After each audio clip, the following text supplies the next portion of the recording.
came amidst a very challenging time for the country and perhaps was a curtain raiser to a new era of debt levels that we have not seen in the past in Namibia.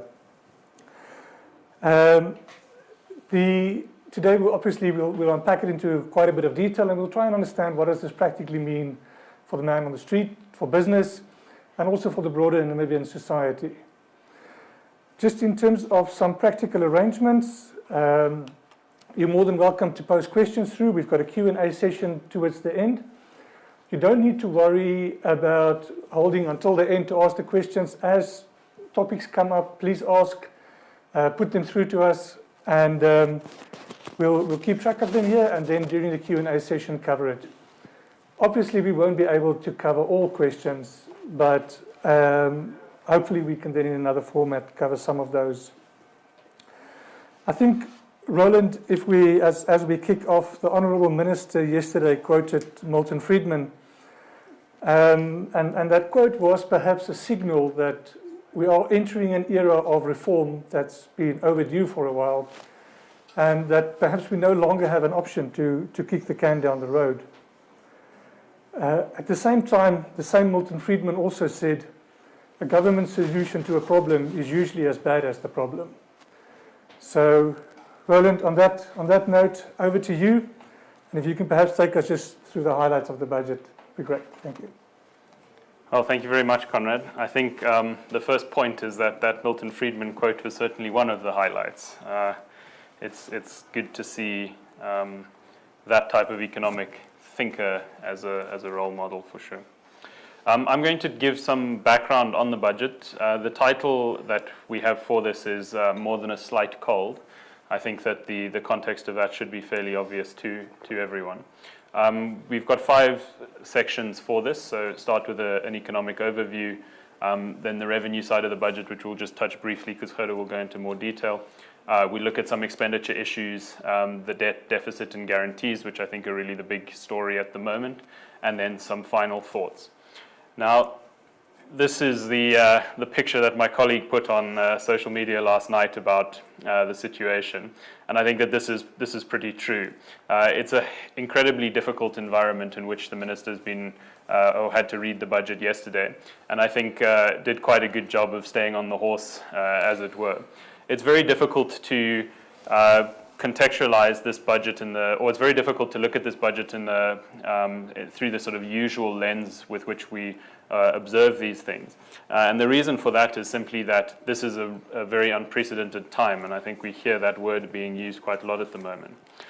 Now, I made the mistake of leaving the preparation of my presentation up to my young colleagues last night, and as you can see here, they seem to think that they're quite amusing.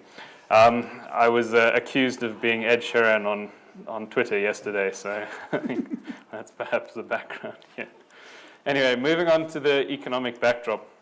I think the key story here is that this budget is presented at a time when Namibia has experienced an extended period of economic contraction. So from the second or third quarter of 2015, we've had very little growth. And indeed, the economy at the moment is smaller than it was in 2015 in inflation-adjusted terms.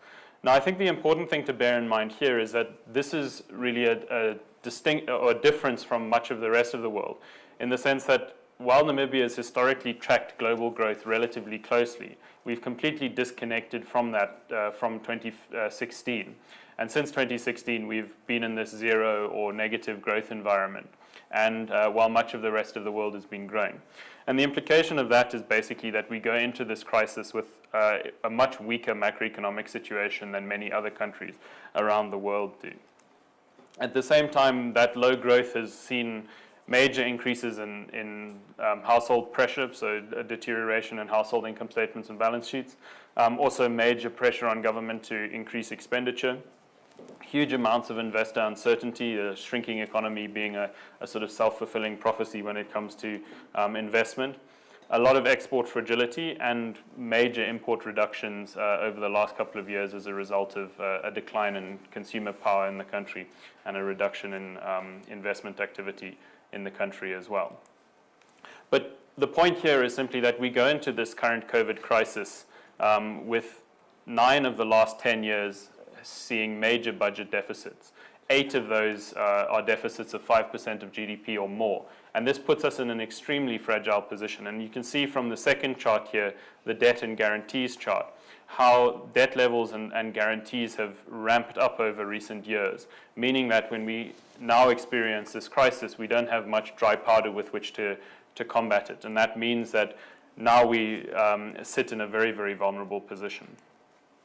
Our forecasts from early April, which seems like a very long time ago now, are probably fairly ambitious, and we were looking at a growth contraction of 6.6% at that point in time for the current year. We now think that it'll probably be an over 10% contraction.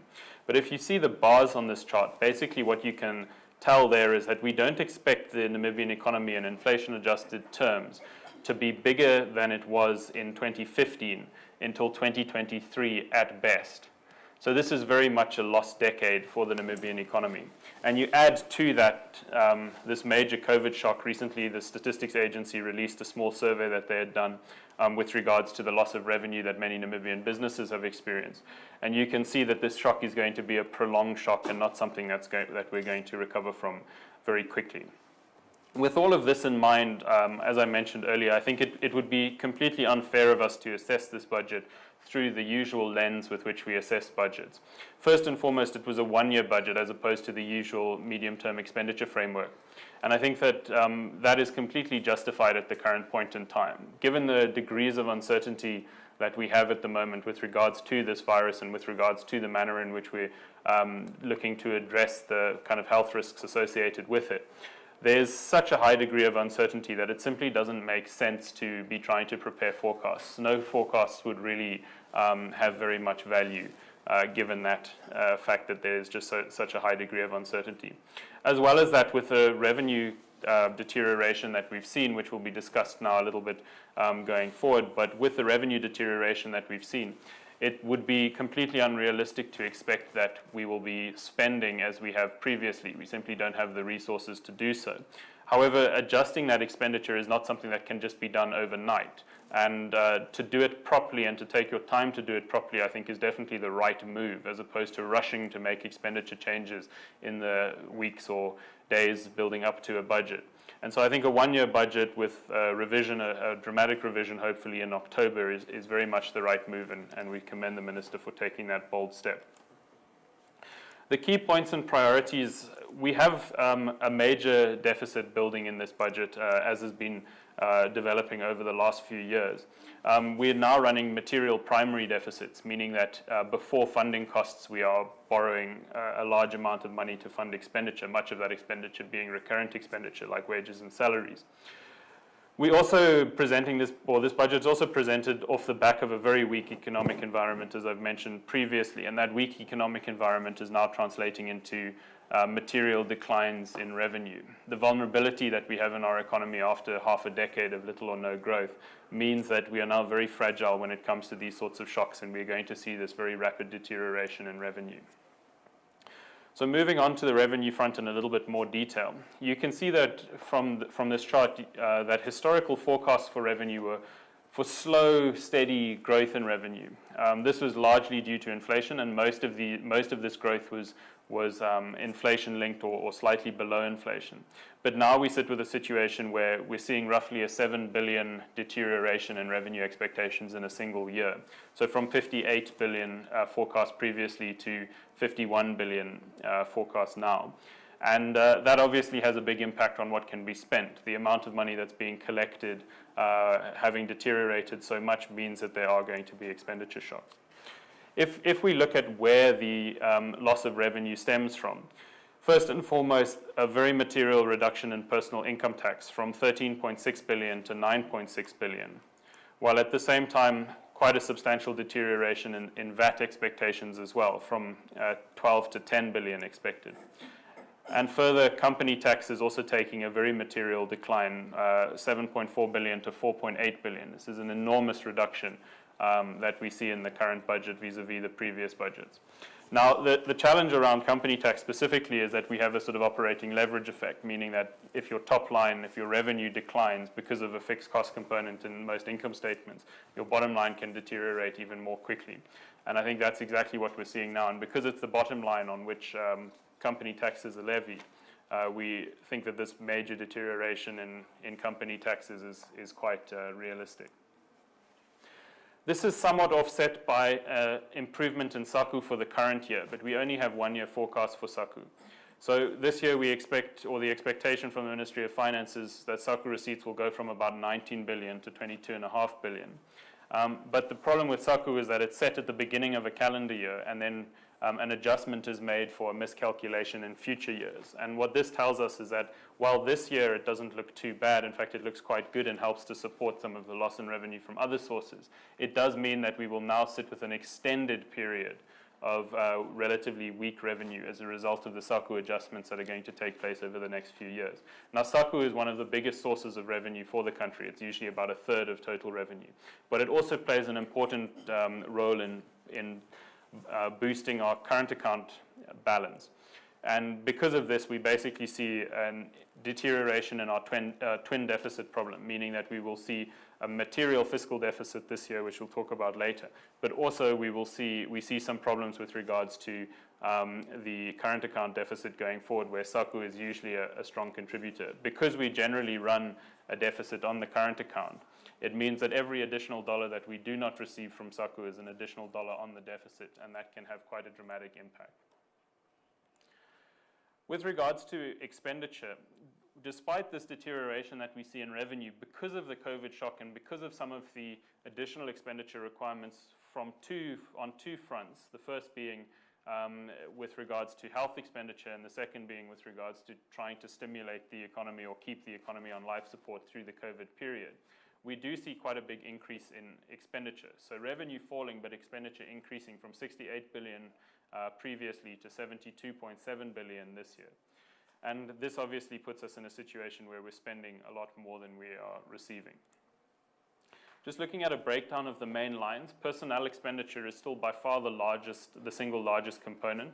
The good news with personnel expenditure is we are seeing a slow reduction with regards to that personnel expenditure in nominal terms.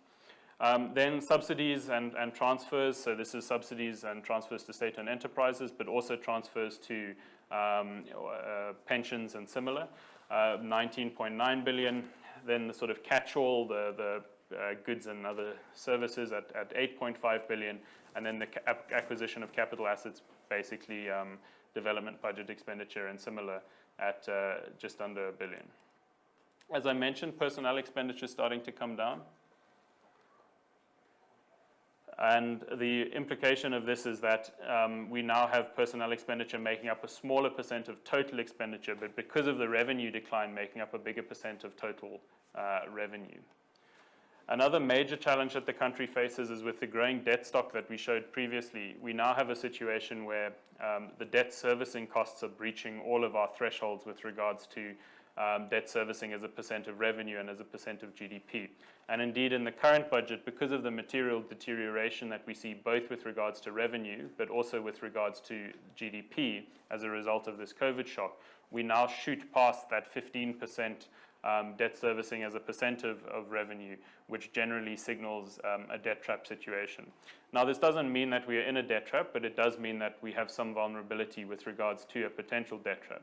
And the reason for that is that if revenue doesn't recover going forward, i.e. if the economy doesn't recover going forward, then we will be in a situation where it will be very difficult to stave off a debt trap. With regards to the deficit and debt, obviously because we are spending a lot more than we're collecting and a lot more than was previously planned, both with regards to expenditure and a big reduction with regards to revenue, we now sit with a very, very material budget deficit. That deficit is likely to be just over 20 billion, 21.4 billion this year. It will be the biggest deficit in monetary terms that we have ever run, and also the biggest deficit as a percent of GDP that we've ever run. At 12.5% of GDP, this is probably quite a lot bigger than what many other countries will experience, but I think that the reality around the world at the moment is that this will be a year of large deficits. So we shouldn't be excessively concerned about this in the short term. This is a very, very abnormal time in which this budget was tabled. But we do sit with a potential concern going forward around the fact that with the SACU shock that we are likely to see now, there will be an extended crisis with regards to revenue, and that will mean that if we don't adjust expenditure aggressively, we will likely have long deficits going into the future. An extended period of deficits will put us in a very difficult position with regards to debt. While we don't have long-term forecasts here, if we do keep running deficits in excess of sort of 7.5% of GDP, we are going to be in a situation where we will breach that 80% of GDP mark, where we will likely keep our debt to GDP ratio, or where we will likely keep our debt servicing ratio above 15%, and where we will be very, very hard pressed to ensure that we don't have a long-term debt trap situation. Another challenge that's faced by our government at the moment is the maturity profile of the current debt. And as we can see now from this chart, we are approaching a position in which we start to have a number of large hard currency maturities. The reserves that we built up to deal with these are likely to be spent in the current budget, and there's a number of reasons for that. First and foremost, we have got these cash balances for a sort of rainy day, and this is exactly that rainy day. Now we need to be able to spend that money in order to ensure that we don't have to issue excess amounts of debt this year, but that does put us in a precarious situation when it comes to trying to roll our hard currency debt going forward, as we simply don't have any buffers and will likely be at the mercy of the market on the day when it comes to the pricing of rolling that debt forward. We simply don't have the means to redeem it now. As well as that, there's a lot of other domestic currency debt, and if we do get ourselves into a situation that could potentially be seen as a debt trap situation, we will in essence be in a very tricky position where it will be unlikely that anybody will be willing to lend to us in the now, knowing that there's a low probability that that debt will be serviced and indeed repaid into the future, as government will basically find itself in a position where it simply doesn't have the revenue to be able to do so. And so creditors, existing creditors will be in a difficult position. However, many creditors will simply not be willing to provide further funding to government to fund the deficit.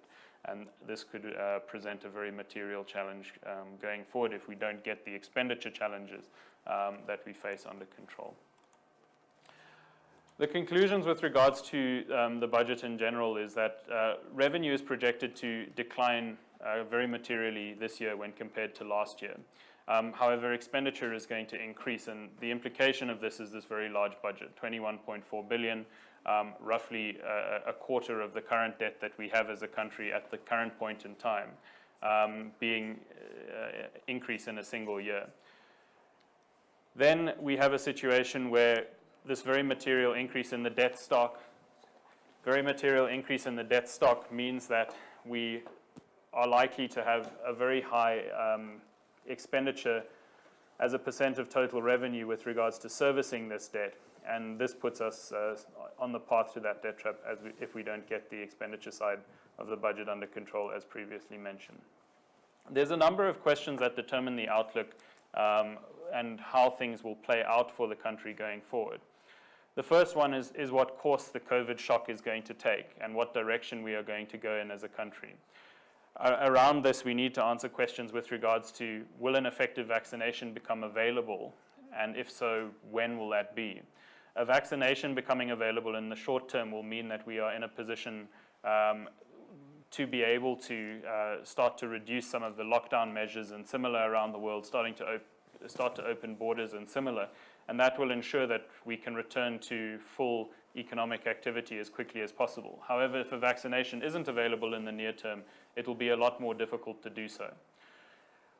The other question is, how are we going to be responding to this shock going forward? Are we going to see further lockdowns? This is a difficult thing to predict at the current point in time, and there certainly is a high degree of uncertainty. But if we do have further lockdowns going forward, this obviously takes its toll on the economy and indirectly takes its toll on revenue collected by government and government's ability to service this very large debt stock. The other major considerations are around the budget deficit in general. Will we see a material expenditure restructuring, and will it happen to the extent that it needs and quickly enough? This basically comes down to a question of, can we avoid a debt trap situation in the country or not? And the other part of that, of course, is, will government revenue recover and back to 2019-20 levels or above, and how long will that take? Another question, and I think a very pertinent question at the moment, is how will the deficit be funded, both this year and into the future? While this year we can spend some of our savings, some of our cash balances, our reserves, what little we have, 2021 and 2022 we will have further shocks from soccer receipts, as mentioned previously, and this will leave a very big hole in the budget as well. Where will the money come from to fund that? And will that money be come at rates that our government can afford and can justify borrowing at? Finally, we need to consider what's going to happen with regards to growth. I had a discussion this morning where I tried to explain to somebody that I don't believe that we actually have a debt problem. I believe we have a growth problem. And trying to address debt without growth means that we basically sit in an austerity type situation as we faced for the last few years. And this is very inefficient. However, spending for the sake of spending is not useful either. So we need to ensure that we have an economy that's growing, where revenue is growing, and that revenue can contribute to bringing down our debt and deficit as a percent of GDP because of GDP growth rather than because of debt or deficit shrinking. And then the question, of course, around Corona is, what type of recovery will we see? While earlier in the year there was discussions from various ministers and others that we may see a V-shaped recovery, this was totally unrealistic. The whole nature of the flattening of the curve approach that much of the world has taken towards the Corona crisis basically extends this crisis out in time. And so a V-shaped recovery, which basically implies a very rapid recovery, was always unlikely. But there are possibilities with regards to recovery that could be sort of W-shaped, U-shaped, or L-shaped. L-shaped being no recovery at all, really. And the type of recovery that the global economy experiences will be very, very influential, I think, in terms of the type of recovery that Namibia is likely to see, as will our policy response to this crisis, both from a health and from an economic side of things. My final thoughts when it comes to the budget and to the economy more generally at the moment is that telling policymakers what they want to hear is how you get yourself into a crisis, not how you get yourself out of one. And we are very definitely in a crisis at the moment. An honest assessment of the situation that we face and the challenges that we face is of critical importance to ensure that we can actually put in place the policies and responses that we need in order to drive some recovery. Namibia won't recover from the current economic trajectory without a material change in the policy environment. This includes fiscal policy, ensuring that we better allocate capital to our priorities, but also that we ensure efficiency in the delivery of those priorities from an expenditure perspective. The current COVID-19 shock has expedited our progress down a path that we were certainly already on.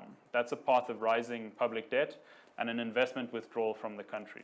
We can't blame COVID for all of these problems. There are a number of underlying issues that we certainly need to look at. Another thing that I think we need to be very cognizant of is that recovery from COVID will be slow. We will not see a V-shaped recovery. It could take a number of years for us to bring about that recovery.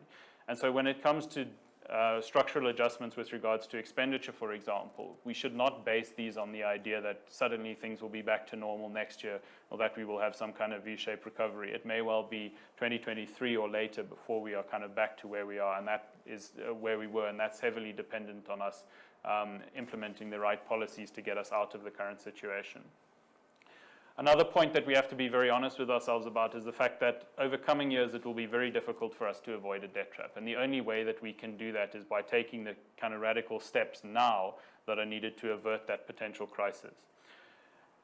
And I think that we do now sit with an opportunity to address the kind of long-term decline that we were seeing in our economy over the past 5 years or so. But the window of opportunity to address that challenge, I think, is closing quite quickly. So we need to be bold and we need to act relatively quickly in order to address these COVID and pre-COVID related challenges. And if we do that, I think that recovery in the next 3 to 5 years is very plausible. And I'll leave it there. Thank you. Great. Thank you, Roland. As we go back into the thick of things, I think maybe just for everybody who's watching, we understand that there's been some challenges with the streaming. We are also recording this, and immediately after this, it will be available on YouTube. So for a better quality version, it will then not stream, it will run directly.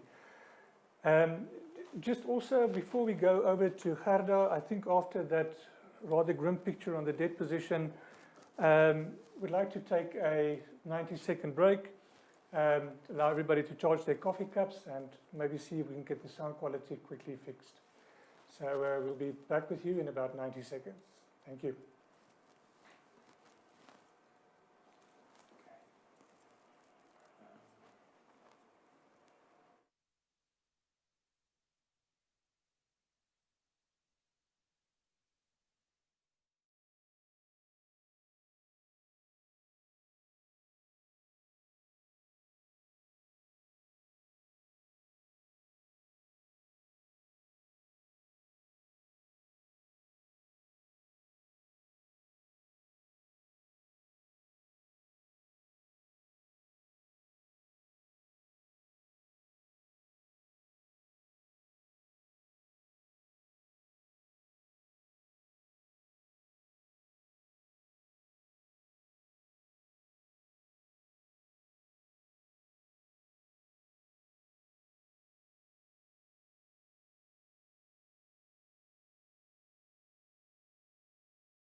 Hi there, we're back on, and again we apologize for the poor sound quality that's coming through.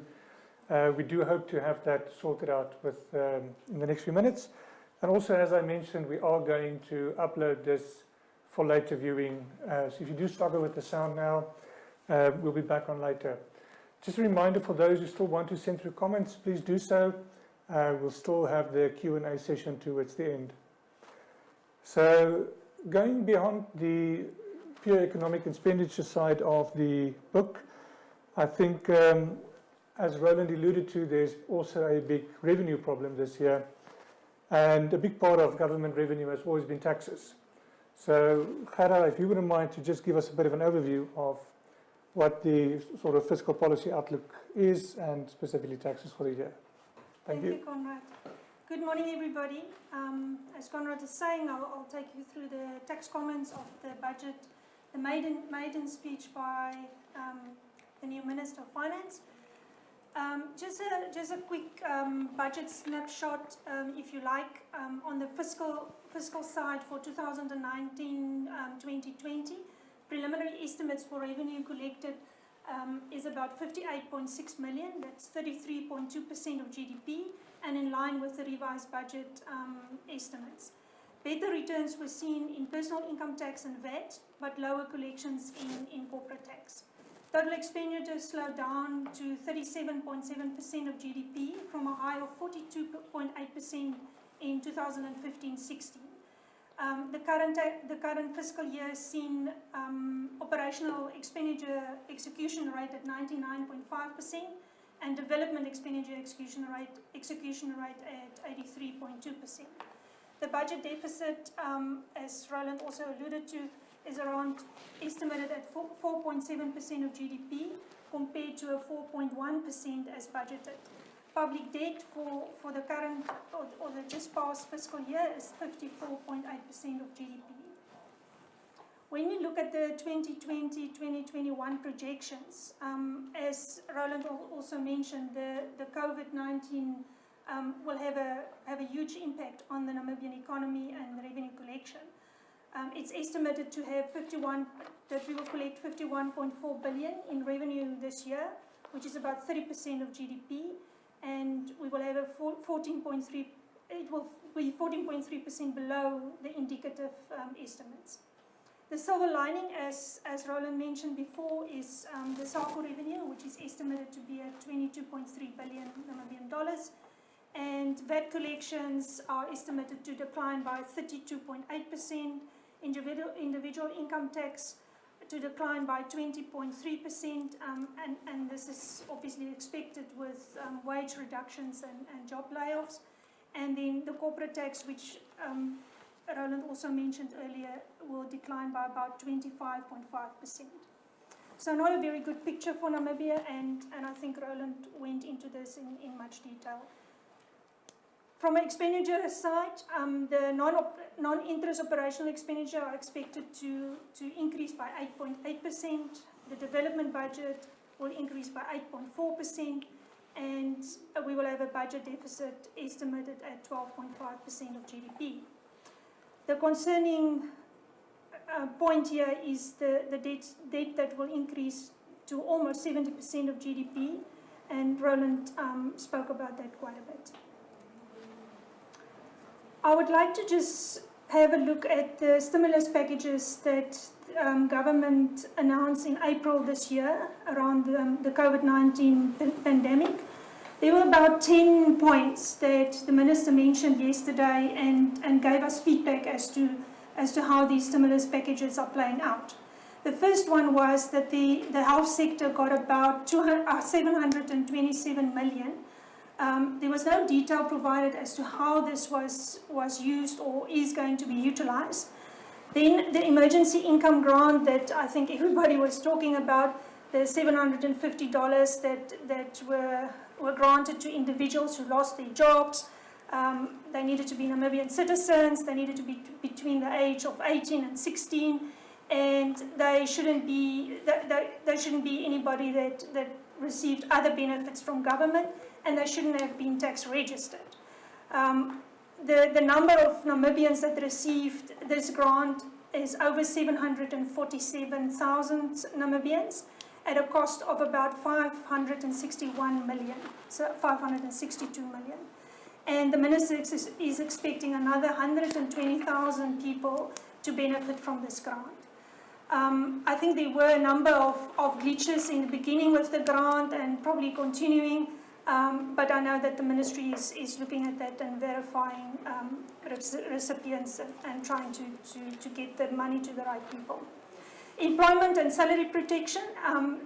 This stimulus package is together with the Social Security Commission, and there are basically two schemes, employer scheme and an employee scheme. And the schemes are aimed to prevent job losses. Employers, for example, have to agree not to retrench employees, and they need to agree not to reduce salaries by more than 50% before they can qualify for this grant. Employees on their side need to prove loss of income, and employers would then get a cash grant of about 17% of their wage bill plus a 3-month Social Security waiver on the contribution side. Employees will get $1,000 for 3 months, and that's for May, June, and July. The Minister noted that about 1,372 applications were received so far. He didn't mention if any of those were approved and paid out yet. I certainly haven't heard of anybody receiving the benefit yet.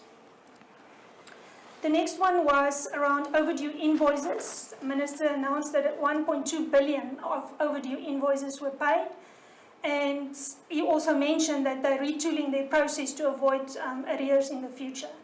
Now that comment is quite a welcome comment, and hopefully they can change the process in such that it doesn't happen in future. On the VAT refund side, it was announced that all undisputed VAT refunds will be paid out within a short period of time, and that all refunds will be accelerated. At 31 March, there was about 3 billion VAT refunds outstanding to taxpayers. And up to the end of April, Minister mentioned that 1.8 billion of those have been paid, so about 60% of that. The concern here is that the 3 billion is undisputed refunds that were already audited. The refund process was completed, the refunds were sitting on the system and needed to be paid out. And the question around this, and particularly from my perspective, is why was this not paid out? Why do we need to wait for a 3 billion refund to build up before it's paid out? So yeah, it's good to see that about 60% of those have been paid out, but we should not be in this position to start off with. The Minister also mentioned the retooling process when he spoke about the VAT refunds. So hopefully the process will be changed as such that we don't have this build-up of undisputed VAT refunds in future. We also have the other refunds that are not undisputed, so those that still need to be audited, for example. And there's no number put to those refunds and how much that could end up to be. During the lockdown period, it was audits continued. We personally found that refunds or audits have been done on a digital basis, but obviously it was slow going, and some of those have still not been finalized. The other stimulus package that was announced was around loan schemes. There were a number of loan schemes announced by the Minister, all of them being individuals or companies having to go to their own banking institutions to borrow money against, and government would have guaranteed those loans. Individuals, for example, could have borrowed 1/12 of the 2020 tax payments that they made. Non-mining companies could have also borrowed 1/12 of the tax that they paid in the previous year. And then there are schemes around SMEs with the Development Bank of Namibia, and then the agricultural sector could go to the Agribank. We understand that loan scheme will only start on the 1st of June. The problem that I see with this stimulus package is, or this part of the stimulus package, is that there are gaps here. You have individuals that can borrow, you have non-mining companies that can borrow, but a mining company, for example, doesn't have any place to go for support. In addition, if you were in a situation where you didn't pay tax for some reason, maybe you had some development expenditure, maybe startup expenditure, so you were actually not in a tax-paying position, you can actually not make use of this scheme. There were some policy relief measures introduced through NAMFISA and the Bank of Namibia, which obviously helped with some debt servicing by individuals and companies. There were also a waiving of levies and duties on kerosene fuel. I must be honest, when the Minister mentioned that yesterday, it was the first time I've seen it. And then there were some other stimulus packages around water subsidy and budget given to the Ministry of Education for water and ablution facilities for schools.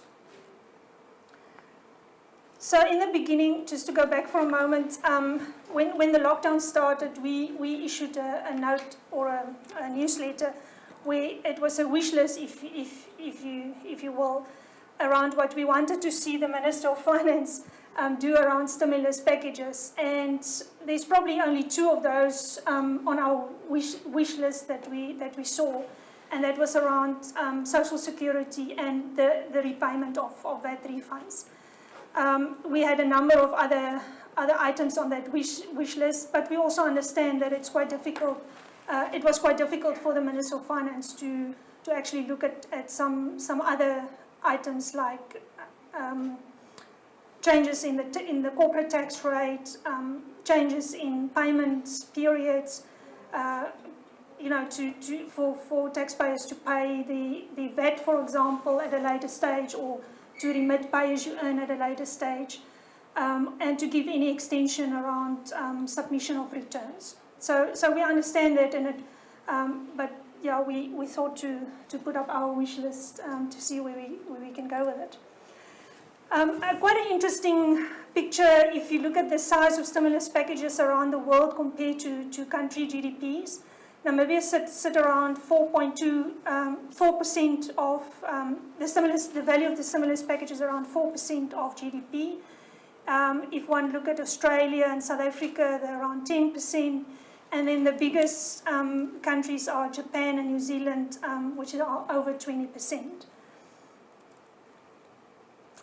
If we turn to the tax proposals now, the Minister's words yesterday in his budget speech was, this is no time to make tax changes. Now, we fully agree with that in the sense of that we agree with it, that there shouldn't be any changes around increasing tax rates and VAT rates and the like. So corporate tax rates will remain, VAT rate will remain, individual tax rates unfortunately remain, and it was last changed in 2013. Like I said before, in a number of these occasions, we're probably moving away quite a bit from inflation when you look at when the rates were last changed. Also, the previous Minister of Finance announced a change in the deduction of pension fund contributions. There were unfortunately no specific mention of that during the speech yesterday. So we have no idea if it will still come into force and whether individual taxpayers will see that relief. There were also no changes to fuel levies, environmental levies, carbon taxes, and environmental levies on plastic bags. The last change was in August last year. The Minister did say that they will pursue equity and fairness in the tax system, and specifically looking at measures to combat tax planning and tax avoidance opportunities. He then also had a stern warning for all Namibians that earn above the tax threshold of 50,000 Namibian dollars, irrespective of the type of economic activities. He specifically mentioned those individuals must pay tax. And I think what he alluded to here is the debate that was ongoing last year around hairdressers and car wash places and the kapana salespeople and all that. I think that is what he was alluding to, that it doesn't matter what kind of income or type of activity you have. If you're over the 50,000 threshold, you need to be registered and you need to pay your dues.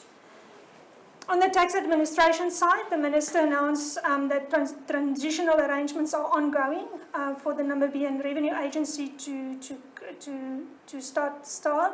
They're busy recruiting for the agency, but he didn't mention any timelines as to when doors will open for the agency. The starting date of the Namibian Revenue Agency has been moved a couple of times now, so we will just have to see when that will happen. He also mentioned that they will improve tax administration, but didn't give any further detail around that. Also, that the functionality of the ITAS system will be improved so that more efficiency can come into play. And that's obviously, we welcome that. And I must say, from a Deloitte perspective, we use the system quite extensively, and promote it as well, because we do believe that there are quite a lot of efficiencies brought by the system. He also mentioned leveraging regional international tax cooperation.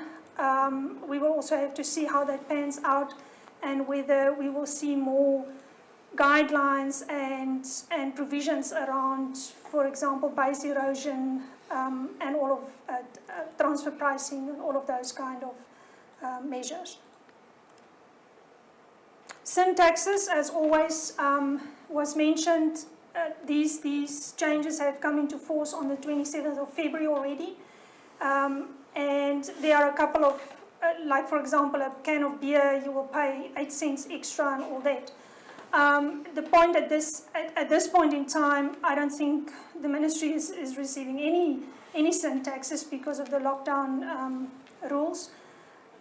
So yeah, we will have to see when that reopens and whether the Ministry of Finance can actually make up on those sin taxes. Manufacturing and export processing zone changes. In the beginning of, or in the middle of February, the previous Minister of Finance tabled the first income tax amendment bill for 2020, and it dealt with the abolishing of the manufacturing incentives.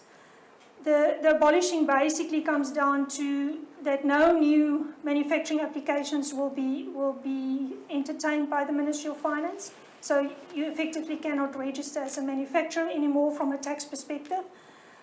It also means that your 18% tax rate that was applicable for 10 years are abolished, that the 25% allowance for, additional allowance for remuneration and training costs is abolished, the 25% allowance on marketing and advertising is abolished, the 25% allowance on land-based transportation costs is abolished, as well as the 80% export allowance. Initially, the 80% export allowance wasn't in the amendment bill before Parliament, but a floor amendment was made to the Amendment to the Amendment Act, and that is now in play as well. So basically, what it means is that there are no manufacturing tax incentives anymore for in the Namibian tax environment. The legislation has not been promulgated as law yet. It still needs to be signed by the President and gazetted. Once it is gazetted, all current registered manufacturers has another tax year, one tax year, to still claim these allowances, and it will then be phased out after that. From an export processing zone perspective, the Income Tax Amendment Act also changed a number of exemptions that were applicable to export processing zone entities or companies that are in an export processing zone. Now, what's peculiar here is that these exemptions have been abolished in the Income Tax Act, where we would have expected them to be abolished in the different, either in the Export Processing Zone Act or in the VAT Act. We will discuss that just now. The exemptions that are abolished is the stamp duties, transfer duties, payment of income tax. So all export processing zone companies will start paying tax once the amendment is gazetted. Also, customs duties, import control provisions, and import VAT will no longer apply, which means that if any goods move into an EPZ zone or out of an EPZ zone, it won't be regarded as an import or an export, depending on which way you go. So all of those provisions have been abolished and will not exist once the law is gazetted. What was not changed, though, is the Value Added Tax Act wasn't changed. So that still means that any supplies made to an EPZ entity will be zero rated, and also imports into an EPZ will still be regarded as an exempt import. I personally believe this is just an oversight because the idea was that all incentives around export processing zone entities need to be abolished. Again, this law is not come into force yet. It still needs to be gazetted before it comes into force.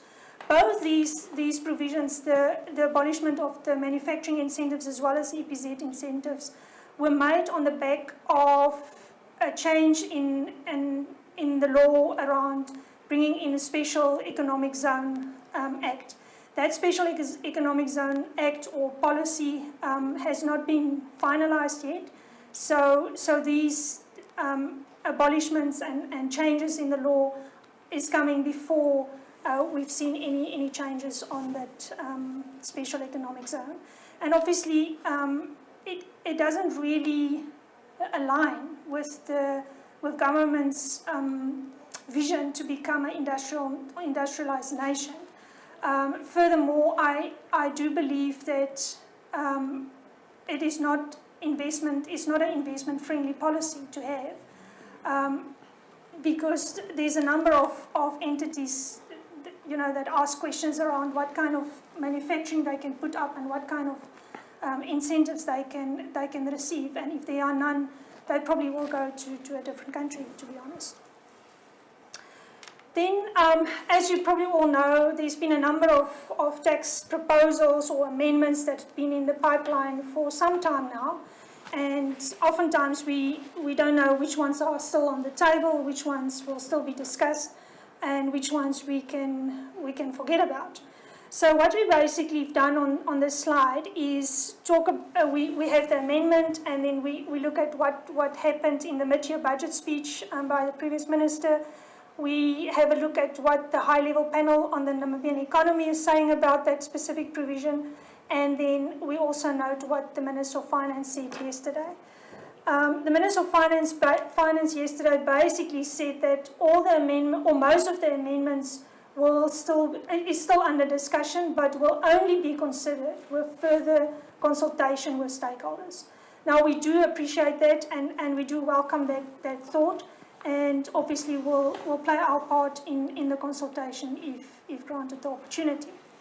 So if we can go through these, the residency-based or hybrid tax system that was announced, then definitely still in discussion, but will only come in once consultations have taken place. The high-level panel on the Namibian economy actually said that it must be delayed indefinitely.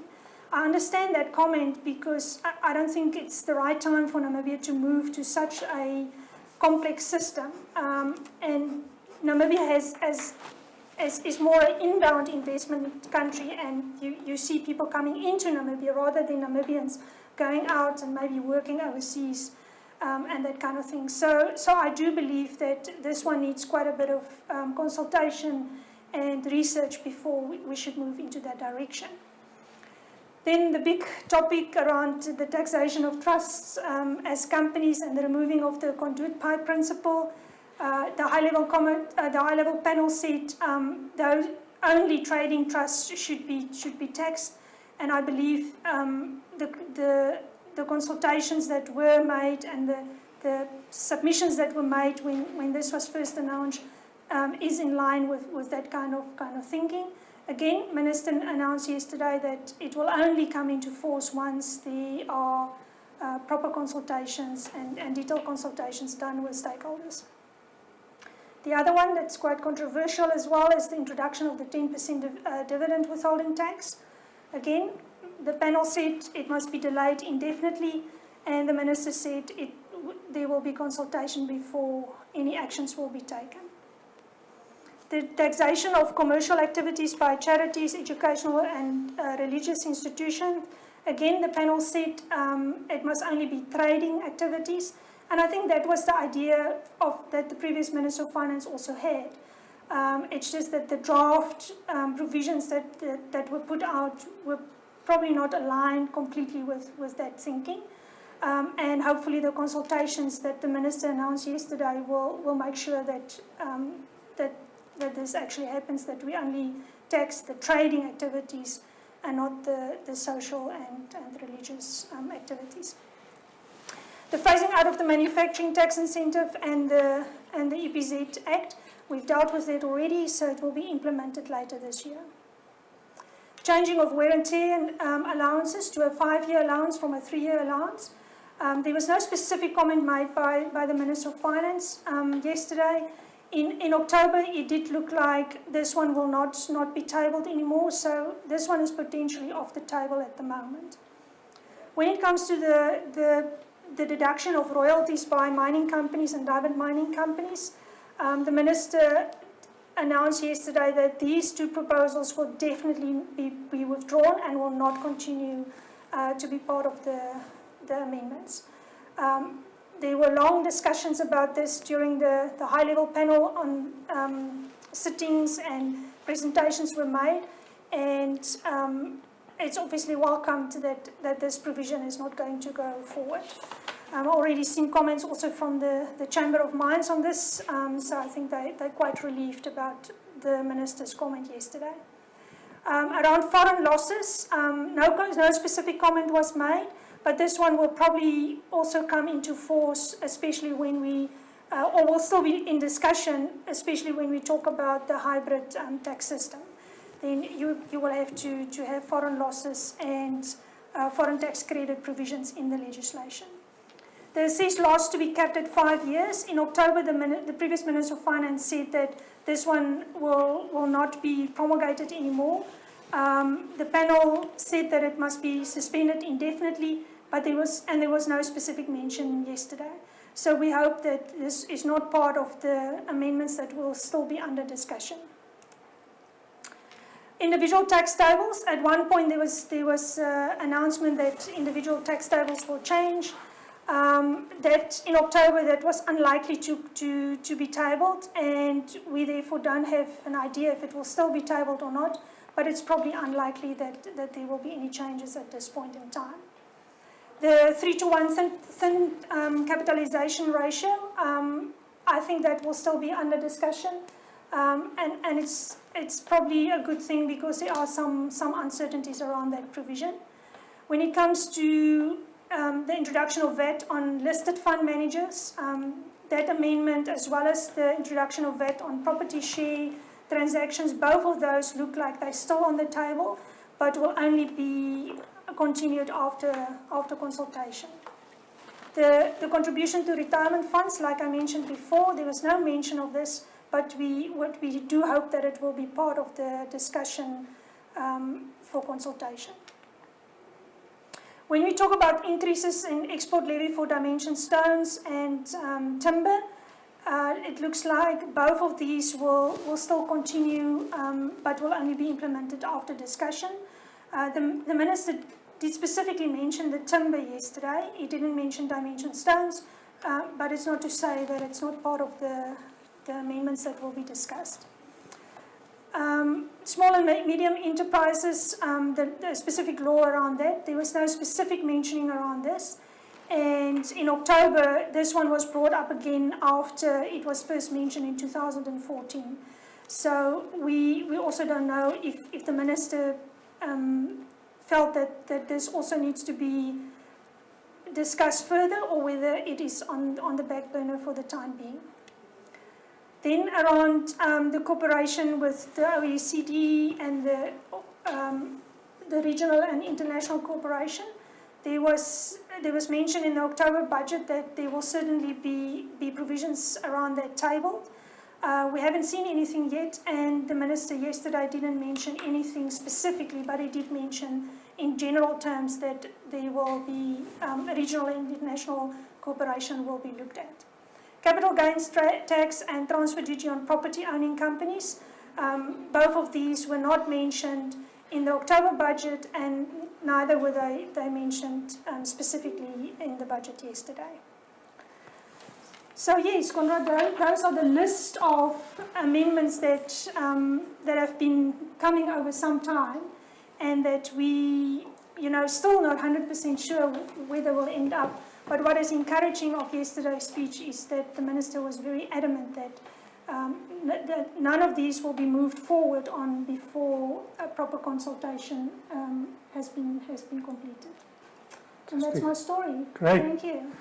Clara, thanks so much. I think definitely a challenging time to try and direct tax policy when revenue is under pressure and you need to have growth on the other side.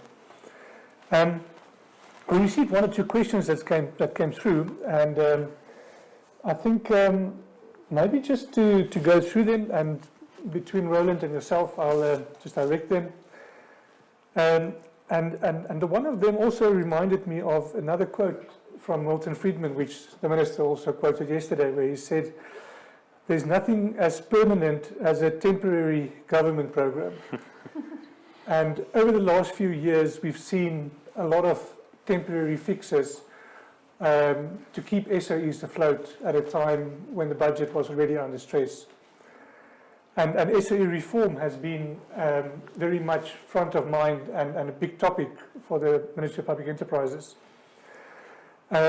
Since the answer can no longer be just more debt, Roland, maybe on your view, is this the time that we no longer have an option on the SOE reform that we perhaps have not been addressing fast and hard enough for a very long time?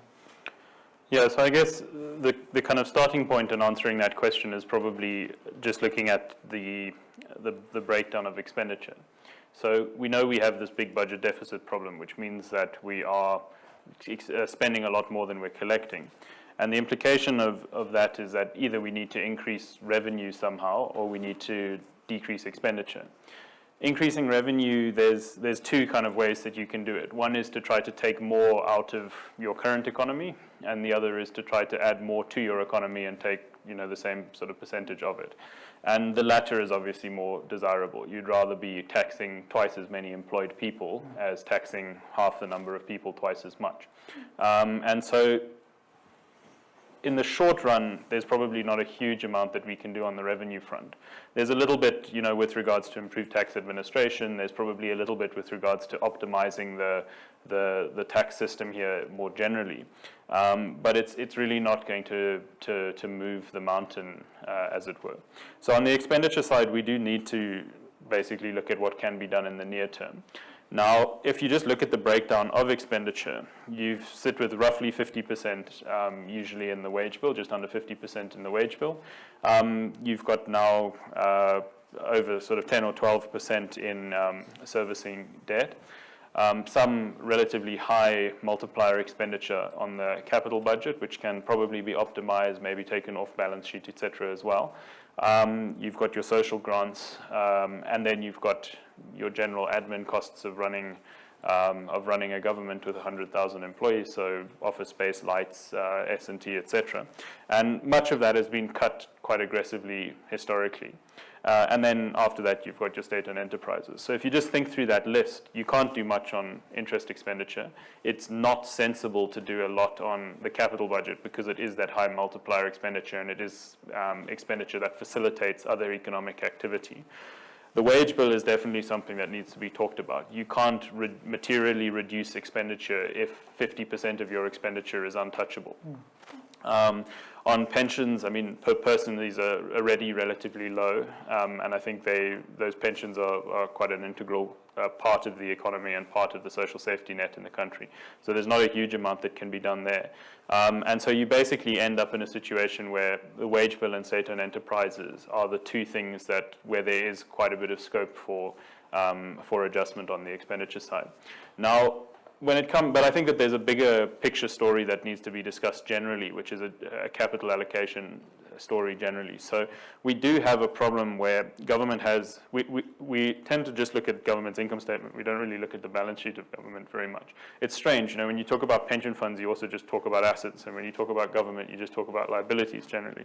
The government does actually sit with some material assets as well. And I think that there's an opportunity to kind of restructure the entirety of government's capital allocation, whether it's on the kind of income statement side of things or on the balance sheet side of things, to a much more optimal revenue and economic activity generating setup. Part of that means looking at the state-owned enterprises and saying, okay, well, which state-owned enterprises are generating economic benefits greater than their financial costs, which are not. Which could be doing, loss minimization better, which can be optimized, in order to provide the service that they provide at the best possible price and similar. But that assessment definitely needs to be done. But I think the days of the state-owned enterprise holy cows has to be over. We can't continue with an RCC just draining funds from government and providing no service. We can't continue without a proper assessment of Air Namibia and saying, does the economic benefit that Air Namibia generates for the country exceed the financial cost that we pay for Air Namibia? And perhaps not the company as a whole, but portions of it and similar. So one has to do that assessment now and say, where can we save without incurring massive economic costs from cutting expenditure, from restructuring and similar. But yes, SOEs is definitely one of the places that we need to focus on. Great, thank you. Rowan, I'm going to keep the mic with you because you led me into another question that came through. And it's sort of a two-part question. The one was relating to state assets that you just referred to, where they said the high-level panel had it in its report, and it's been punted as a priority for quite a while now. Mm-hmm. And obviously that asset base can be a substantial revenue earner for government through various mechanisms. And then also that a lot of our ambitions as a nation of what we want to build and we need to do doesn't necessarily need to mean government debt. We've had a PPP framework in place for a very long time now, which is just, it seems to struggle to get proper traction, and can really be a way to leverage capital pools that does not add more debt to government. So it's a bit of a loaded two-sided question that came through on saying why aren't we using more of the tricks in the toolbox? So on the state assets, so there's a number of things to consider. I think the first thing is that one doesn't want to now liquidate state assets and turn that into recurrent expenditure. We can't sell MTC so that we can pay a wage bill. That would make no sense. If you think about it, the way a business looks at expenditure is to say, does this expenditure save us or generate us more than it costs us? And if it does, then a business will likely spend money. When it comes to government actually should look at things a little bit differently. It's the only entity that really looks at the economy as a whole. It's like if government spends money, does that spending of money increase the size of the economy as a whole? And does it improve people's lives in so doing? And that question, I think needs to be asked when it comes to a lot of these state assets. Does government owning MTC, as an example, rather than taking that money and turning it into railway lines and power plants and similar, does that increase GDP or does that hold GDP back? Does that improve people's lives or does it hold the development of people back? And I think these are the types of questions that we need to ask on a lot of these state assets. There's certain things like the ownership of NAM Water, which I don't think many people would argue should be private. It's something which it's not a profit center, it's a cost recovery center, it provides a critical service, a human right, etc. So to say that something like that should be privatized, that's not going to optimize GDP and it's not going to optimize the improvement in people's lives, the development that we seek to achieve. But there are many other state-owned enterprises where there are those opportunities, and I think that one has to kind of look at it from that perspective. There's other things that I think are worth considering, right? We can do a lot off balance sheet from a government perspective. So a lot of the capital budget, for example, could be off balance sheet.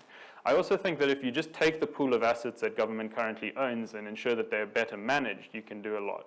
So our proposal, which is a very sort of rudimentary proposal, is to say, why not just take all of government's assets and put them under the custodianship of the development bank?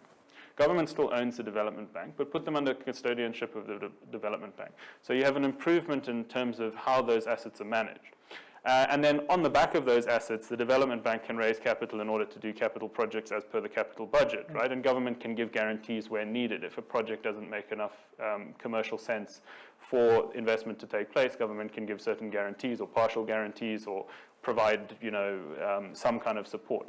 But that can take a huge portion of expenditure off balance sheet. It can help to address corruption issues when it comes to the capital budget. It can help to leverage the assets that government currently has. It can ensure that those assets are better utilized and similar. So there are definitely opportunities like that that I think are worth looking at and pursuing. And then I think there's a number of things that can be done through PPPs. Personally, I'm not a PPP fan. I think Friedman would have a lot to say about them as well if we're on the Friedman angle. And I mean, the kinds of comments I would expect from Friedman is the way that you make a PPP work is that you take government out of the partnership. And I think that that's a very cynical way of looking at it. But I think that the way one has to consider this is to say, well, what are the parties bringing to the table? If there's regulatory red tape that having government involvement helps you overcome. That's not a true PPP. What is, if it's, we will make land that otherwise you can't purchase available to you as part of a PPP. That's not a true PPP.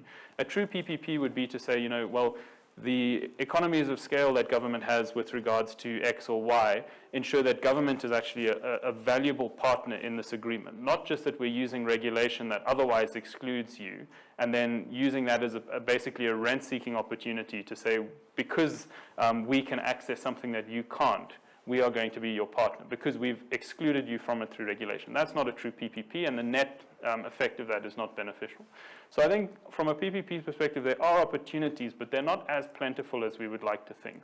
I think on the airline, as an example, there is a great opportunity there, and I hope that we get some progress with regards to that. But when it comes to, and there are other examples of that, but things like land servicing, there's no reason that needs to be a PPP. That's not something where the public part of the partnership necessarily brings much to the table.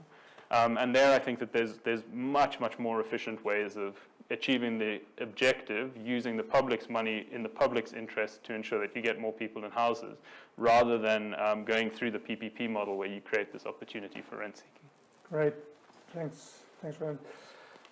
I want to jump over, Gerda, to you. And I think this might have been one of the most challenging times to be a Minister of Finance, and especially a new Minister of Finance, which I think, as you said, the Minister did exceptionally well to come out with a fair, good balance in this.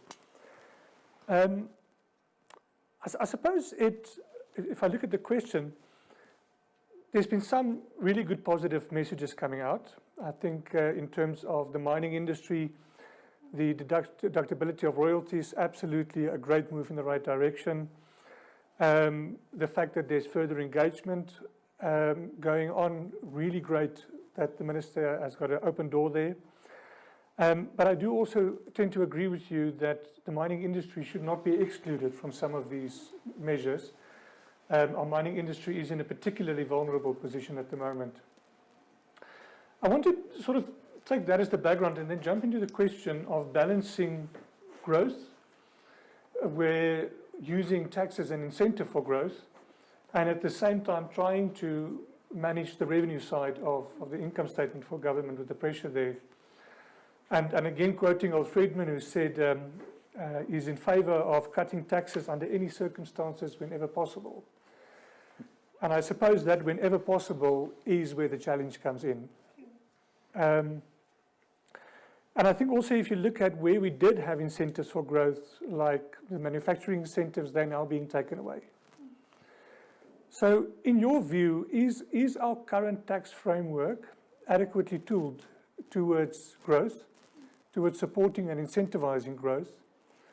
And if so, or if not so, what are the kinds of things you think the Minister should probably be considering?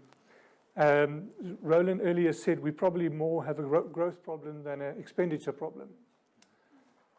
Maybe I can start off with that last bit, Conrad, because it is quite a loaded question. Yeah. So first of all, I'm a big believer that we need to have certainty in our legislation and how we apply legislation and our policies. And we simply haven't seen that for a long time. You can see the list of amendments that are put out, and years later, nothing has happened with them, or you're still not sure what will happen to them. And I think that is a big distraction from investment, local as well as foreign investment. We need to have certainty, we need to have direction where we want to go. Again, I don't think it's an easy thing to do, and it's a balancing act, like we've all been saying so far. But there certainly have to be some stances taken and some policies be revisited and certainty put out into the market. Secondly, and with that, you need to have investor investor confidence. And I think that it's potentially broken by the uncertainty around policies and where we want to go. When we talk about the growth and how you increase revenue versus the situation we're in. I think there's two things. What I've been saying just now, around certainty, policies, but then also around proper investigation as to will this actually increase revenue? Will this actually bring the growth that I believe need to be there? I think on the expenditure side, Roland talked about that quite a bit. So there's growth. Some of the growth comes into looking at your expenditure and your efficiencies and all that. And then the last point that I wanted to make is around education of the taxpayer.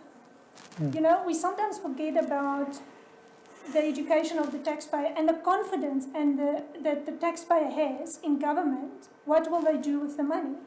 So if there's an upliftment in taxpayer morale, you might also find that the growth will come with it, in the sense that people will start investing, foreign investors will come in and all that, but you only do that if you're certain that your money is spent in the right place, so to say.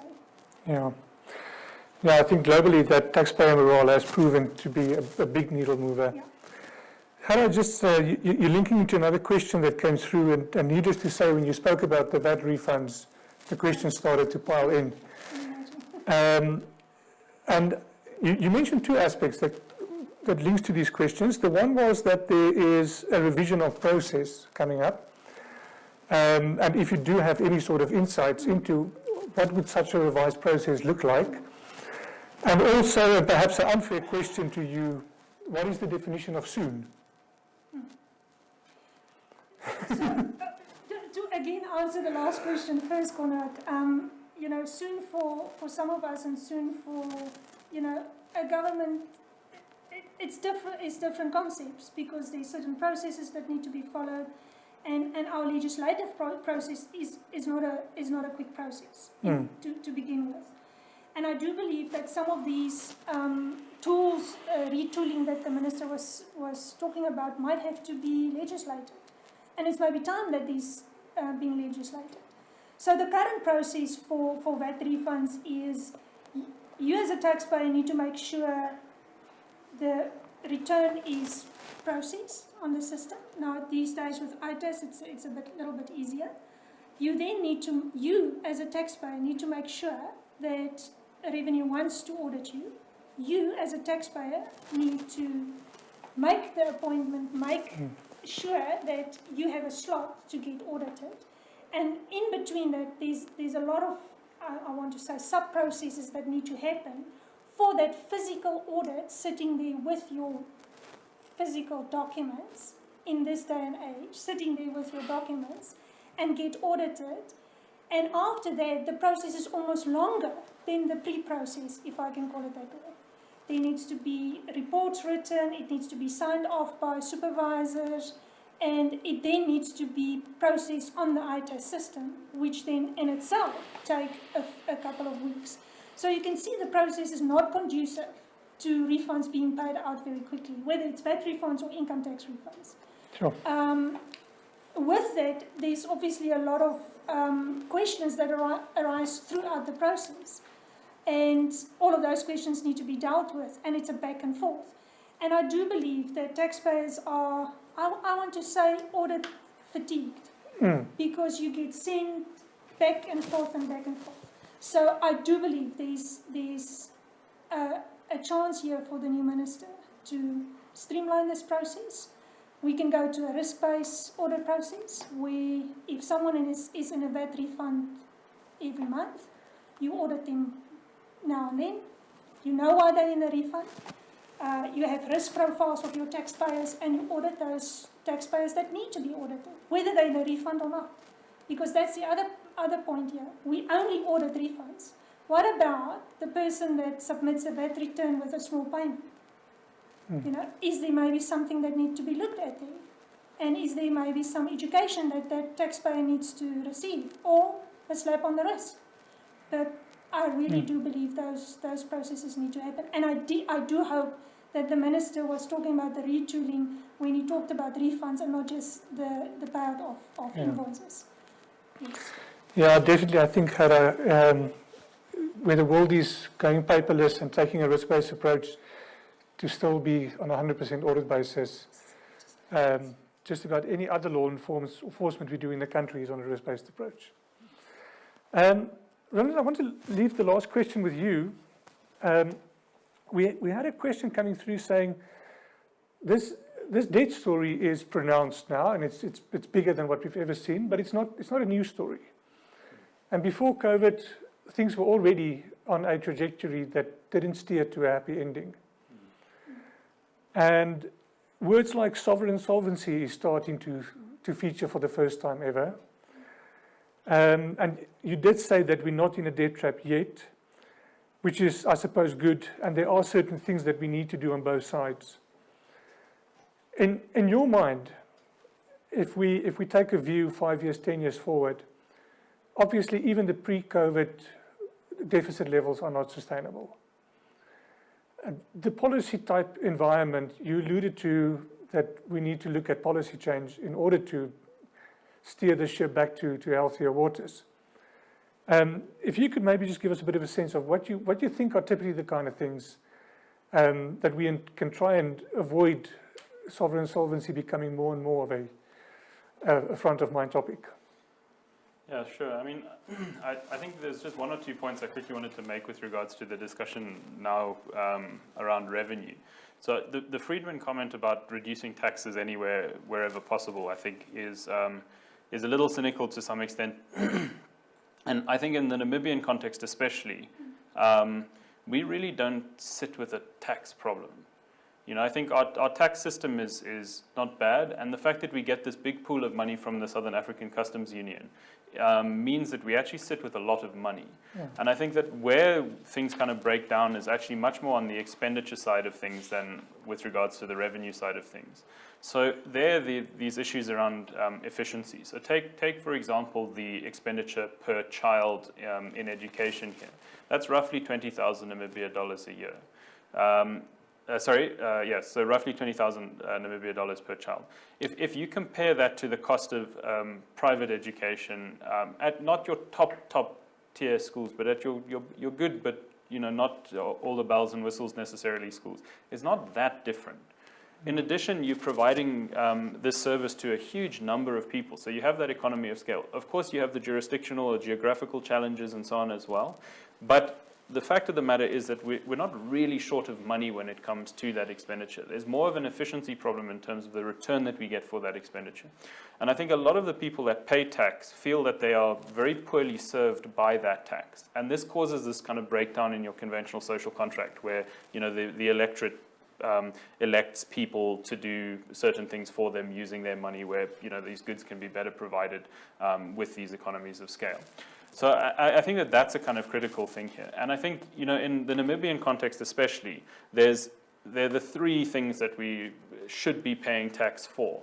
So the one is, where there's market failure. So, you're smoking and it's causing the health system that everyone else pays for an undue cost because of the decision that you're taking. So that's a market failure, and that's something that you should be taxed for so that, you are carrying the cost associated with your activity. The same when it comes to public goods. So there's certain things that are just better provided with those economies of scale. There's certain things that are better provided by a government that looks at the benefits to the economy as a whole rather than to the individual or the individual entity. So these are things like roads as well. And then in the Namibian context, there's a particularly important thing, which is this equality of opportunity issue. Because of the history of the country, we have these very, very high degrees of inequality. And that's inequality at outcome level, but it stems from inequality at input level. So if a kid goes to a world-class school, they will have all the opportunities in life most likely to ensure a high-quality outcome, that they have a luxurious, relatively by global standards, luxurious life. if a kid doesn't have that educational opportunity, a real world-class educational opportunity, while they're not, it's not guaranteed that they won't have that, brilliant life. You certainly are restricting their ability to do that. And the same with access to healthcare, access to housing, etc., basic services. And so that equality of opportunity is of utmost importance here. But I think, as I say, where this breaks down is that many of the taxpayers, so many of the people that are contributing this revenue, don't feel that they're getting back anything for themselves or very little for themselves, but also that we're not really using these funds optimally to ensure that equality of opportunity. I think most wealthier people paying tax are quite happy to do so if they see that it means that this kid is getting every opportunity in life. They're not growing up in a shack without running water, electricity, and going to a poor school and not getting medical care, but quite the opposite. They have a brick house, running water, electricity, good school, good healthcare, and they have every chance in life to move forward. And I think taxpayers are getting very frustrated with the misuse of funds that results in things like Namibia being kept alive year after year, the scandals that we have now like fish rot, the civil service wage bill, where most often your interaction with the civil service is not brilliant, etc. So I think that those are probably more of the challenges than the revenue side of things, is how we're dealing with expenditure, ensuring that money is going to the right places. When it comes to the debt story, it is very much an old story. But I think that had we managed to kind of continue the growth trajectory that we had from independence until 2010, and the 2010 to 2015 was a bit unrealistic, much better than normal. But had we continued that 4% growth in the 5 years post-2015, we wouldn't really be sitting with the big debt problem that we're sitting with. Because of the slowdown in growth, the ratios, the debt to GDP ratio, the revenue to debt servicing ratios, these ratios have deteriorated, and government revenue hasn't grown as it could have. And so I think that growth side of this picture is kind of utmost importance. The challenge that we sit with now is that there are some areas in which government needs to spend in order to maintain growth going forward. And this is a particular challenge that we have to deal with. If government isn't spending on certain things, or if there isn't money being spent on certain things that facilitate economic activity in the country, then I think that growth recovery is unlikely to materialize. But at the same time, there's a lot that can be done with the swipe of a pen that doesn't necessarily cost anything. So one of these things is ensuring that we're tax competitive in certain areas, right? When it comes to small businesses, Namibia kills small businesses with tax. So I always liken this to a fruit tree. You plant a fruit tree and you want it to yield fruit in the first year. That's completely unrealistic. We need to cultivate this economy, cultivate new businesses, small businesses in the economy, allow them to grow before we want to get the fruit from them. And I think that if we do that, we have much better chance of growing employment, but also growing personal income tax, corporate tax, and ultimately VAT payments and VAT collections from the shops as well. So we need to ensure that we are cultivating this kind of critical part of the economy being businesses. Now, when I talk about businesses, I'm usually sort of accused of being a capitalist and a neoliberal and sort of Friedman-like, right? But I think that it's important to understand how fundamental profit is to an economy. Without profit, businesses don't exist. If you can't take a year or two of not making profit, most businesses don't have reserves to sustain that. They close their doors, everyone goes home, there's no personal income tax being paid, there's no corporate tax being paid, that VAT collection declines, you're not exporting, you're reducing imports, etc., etc. So profit is absolutely fundamental to an economy. And when it comes to things like the policies that we need to introduce to ensure that this economy can grow again, that it can create jobs, that we have that multiplier effect, people earning salaries that they can spend in the shops, those shops spending that money with suppliers, et cetera, and ultimately building back to manufacturing activity and so on. In order to achieve that, we have to understand this fact that profit is fundamental. In fact, not just that it's fundamental, but that it's not some kind of evil. And I think it's often painted as some kind of evil.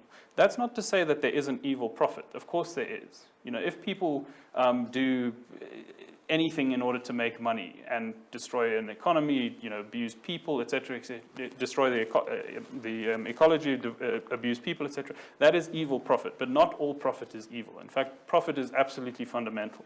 So we need to kind of look at that and say, well, what are we doing that adds costs, unnecessary costs to business, that stops businesses being able to generate revenue, that makes it difficult for a company to start, to survive, to ensure that it has that critical cash flow to sustain itself through its first few years, through its difficult years, etc., etc. And I think that there's a whole lot of things that we need to look at. As well as that, we need to completely change our mindset when it comes to foreign investors. I think that there's a very negative view of foreign investors, that they're just here to exploit the country and similar. Well, yes, there are some instances of that, and you want to stop that where it exists. In the same way that not all profit is bad, and in fact most profit is not bad, not all foreign investors are bad, and in fact most foreign investors are not bad. So ideally, and if you just consider the example I gave yesterday in a discussion was Rossing. How many small Namibian businesses have been created out of Rossing? Whether it's catering, cleaning, contractors, whatever it is, there's huge numbers of Namibian businesses that have come out of that, huge numbers of Namibians that are employed out of that, etc. So just because you have a foreign business that's doing something doesn't mean that there aren't enormous benefits to Namibian businesses, Namibian people, Namibian tax agencies, etc. Does it need to be done carefully and sensibly? Yes. You don't want foreigners coming and opening a November dress manufacturing plant right next to where one currently exists and working for lower wages. But do you want to attract foreign investment generally? Yes. Should you try and ensure that there's certain areas that foreigners don't partake in, that they don't destroy the profit pool for Namibian businesses? Yes, as well. But we can't have this kind of blanket view that foreign investment is bad. Foreign investment is critical for our economy. And if we can put in place policies that make it easy for foreigners to invest, but also make it easy for Namibians to invest, we have the best of both worlds. And that's really what's needed to drive growth going forward. So that's things like, if you bring money into the country, you need to be able to take it out again. The strict exchange control regulations is a huge barrier to development here. We have to be kind of tax competitive. It doesn't help if you make slightly more profit here than you do in country X, but you give it all away to the taxman. That's not going to attract investment to our shores. Same with regards to access to skills, access to labor, buying a piece of land on which to put your plant, etc., etc. So there's a whole lot of very, very economically fundamental things that we need to do to get right. And what's frustrating and it seems so banal saying it because it's so basic. It's really so basic. You literally need to swipe your pen in the right direction. You need to overcome foolish ideology that thinks that you have a finite pool of wealth or capital or whatever. And if you can overcome that, swipe your pen in the right direction. Namibia has the potential to be the Singapore of Africa. Absolutely.